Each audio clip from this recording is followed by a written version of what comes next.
Hey,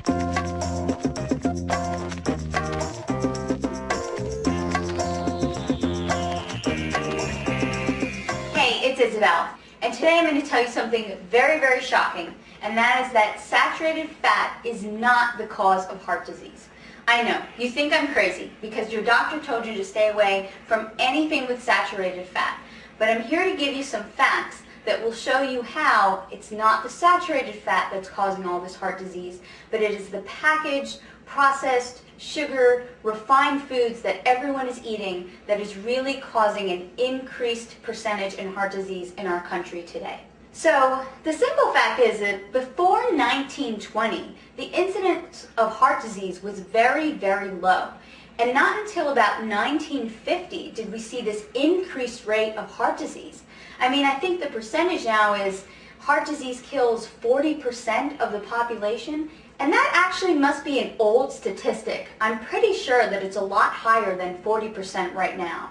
So what happened between 1920 and 1950 that caused this increase in heart disease?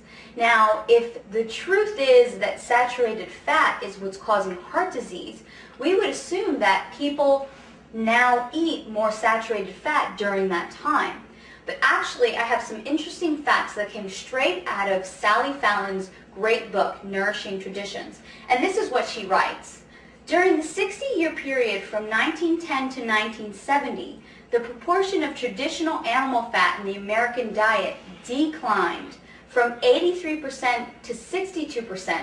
So actually, the consumption of saturated fat went down, and butter consumption plummeted from 18 pounds per person each year to 4 pounds per person each year. So actually, people were eating a significantly less amount of butter during that time. Interesting.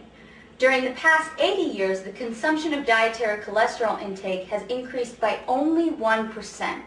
So if this is true, and actually people are eating less saturated fat, they're eating less butter, and they're not eating very much more cholesterol, how could that be the cause of this increased heart disease? Well, Sally Fallon also writes this. During the same period, the average intake of dietary vegetable oils in the form of margarine, shortening, and refined oils increased by 400%. This is significant. Once we started eating these refined oils, the incidence of heart disease drastically increased. She also says the consumption of sugar and processed foods increased by 60%. And I truly believe this is only one piece of the research. People are eating way too many processed fake foods, tons of processed carbohydrates, tons of sugar, and even in my own practice, when I decrease these foods, people become much, much healthier. So taking these facts into account, it is not the saturated fat. It's not the healthy, organic, raw butter that you can cook with that's causing heart disease. It's not the unrefined organic coconut oil. It's not the natural grass-fed beef. These things are okay. And it's not the egg yolk that's giving you high cholesterol. It's these processed foods, it's cakes, it's cookies, it's tons of pasta, tons of bread that's causing the incidence of disease. To find out more information on how to take back your health and put together your own healthy meal plans, visit my website.